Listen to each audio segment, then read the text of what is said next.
모든 개발자가 돈을 다 잘 버는 건 아니고 3, 4년 차, 4, 5년 차의 연봉 최고의 한 명과 보통의 한 명을 비교했을 때 50배, 100배 이상의 차이가 나는 그런 좀 특이한 분야다. 진짜 잘하는 사람들은 대기업보다 스타트업에서 돈을 훨씬 많이 벌어요. 일단 개발자가 돈을 많이 버는 직업이라는 인식이 많이 생기고 있는 것 같고, 앞으로 산업이 어떻게 흘러갈지는 나도 뭐 예측할 수는 없지만 꽤 명확하다고 생각하는 건 다 소프트웨어 관련된 분야들인 것 같거든.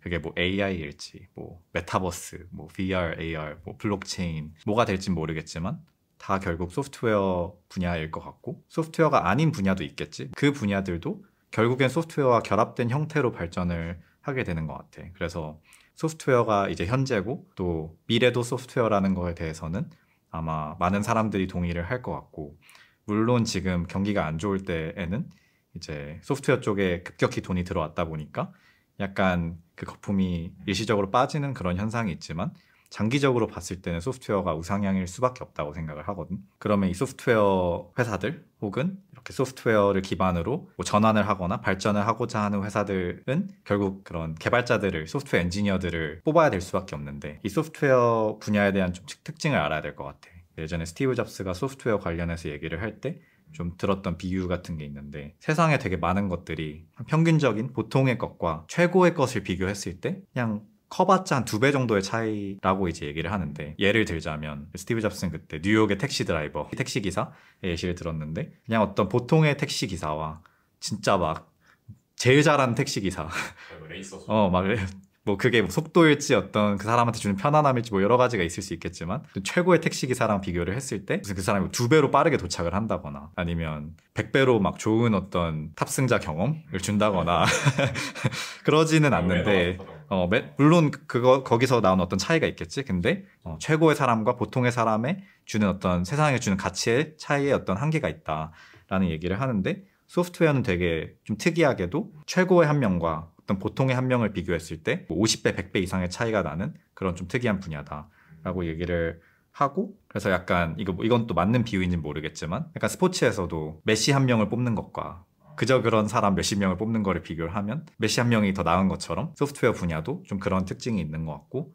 실제 나도 개발을 했었고 그리고 이제는 개발자들을 많이 채용을 하고 같이 일을 해보면서 느끼는 게 그 말이 정말 맞는 것 같고, 뭐 대부분의 회사는 그렇게 어렵지 않아 보이는 서비스를 만든 경우가 많잖아. 근데 기능 구현을 하는 영역도 있지만 되게 다양한 어떤 개발자한테 요구되는 것들이 있는 것 같아. 어떤 서비스의 프로토타입 같은 거를 그냥 쓸 수 있는 수준의 간단한 서비스를 만들 때는 그냥 한 명의 개발자가 빠르게 그냥 개발해가지고 기능 구현해서 낼 수 있는데, 이 소프트웨어 분야의 특성상 계속해서 프로덕트를 발전시켜 나가야 된단 말이야.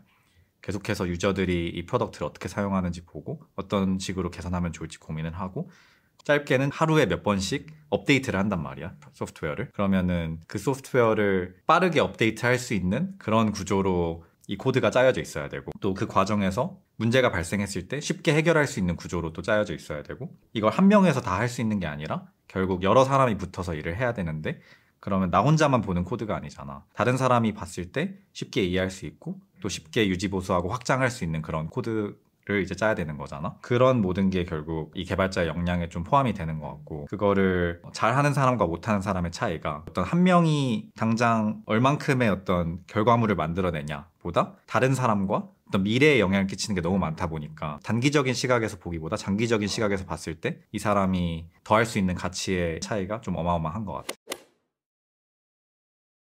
일단 친구들은 아직 나이가 그렇게 많지 않지만 경험도 되게 중요시하지만 raw intelligence라고 해야 될까? 뭔가 그냥 그 사람이 정말 얼마나 똑똑한 사람인지 또 되게 좀 많이 보는 것 같은데, 어린 나이에도 실제로 좀 큰 성과를 낼 수 있는 사람들이 있는 것 같고, 그에 맞는 어떤 큰 대우를 받는 친구들이 많이 있는 것 같아. 대학 졸업하고 이제 미국에서는 대학을 졸업하면 진짜 어리면 만 21? 좀 더 있으면 만 22, 23인 것 같은데, 그 나이에 초봉으로 2억, 3억 받는 거는 그냥 흔한 일인 것 같아. 흔하다라는 게 그게 평균이다라기보다 그냥 내 주변에서 흔한 일인 것 같아. 그게 막 너가 뭐 연봉이 2억이야, 3억이야 이런 것 같진 않아. 그렇게 많아요. 그렇구나야.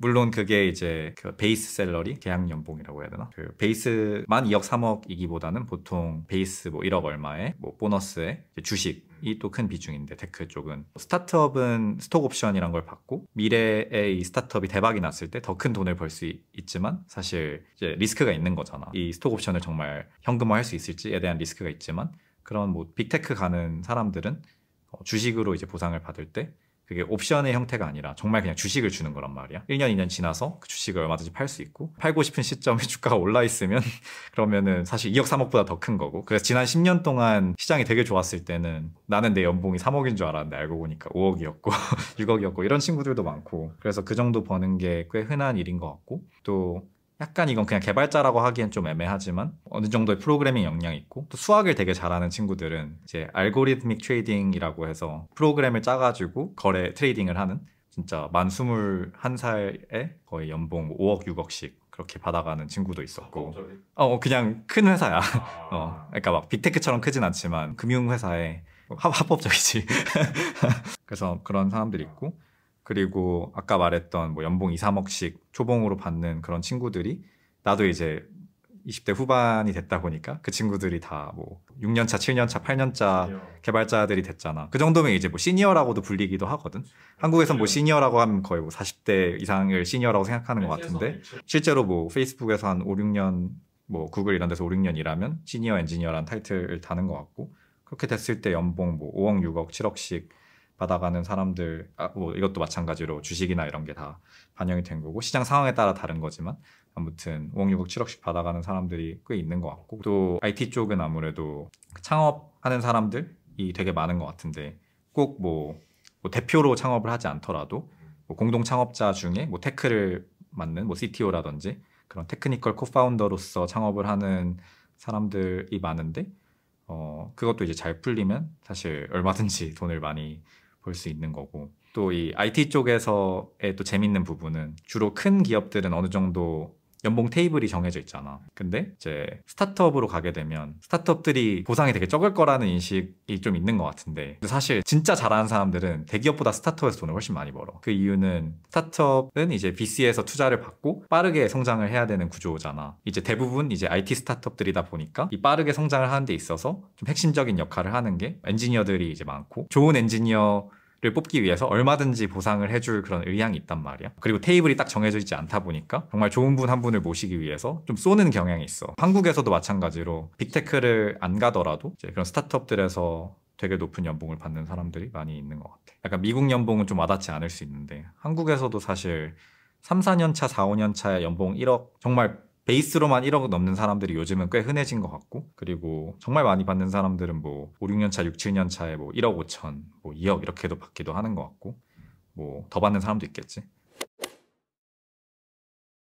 개발자가 좋은 대우를 받는 시대다라고 해서 모든 개발자가 돈을 다 잘 버는 건 아니고, 오히려 아까 전에 그런 얘기를 했잖아. 잘하는 개발자가 그렇지 않은 개발자보다 50배, 100배의 어떤 가치를 갖고 있다라는 게 급여에도 자연스럽게 반영이 되어 있어. 그래서 사실 업종에 따라서 어떤 커리어는 그런 기본적인 테이블이 좀 정해져 있다 보니까, 내가 막 얼마나 특출나고 이런 거랑 별개로 그렇게 잘하지 않아도 어느 정도 이상은 받고, 근데 또 엄청 잘해도 어느 정도 이상을 받긴 또 어렵고, 약간 이런 어떤 기본적인 틀이 있는 것 같은데, 개발자는 얼마든지 많이 벌 수 있는 대신 편차가 엄청 커.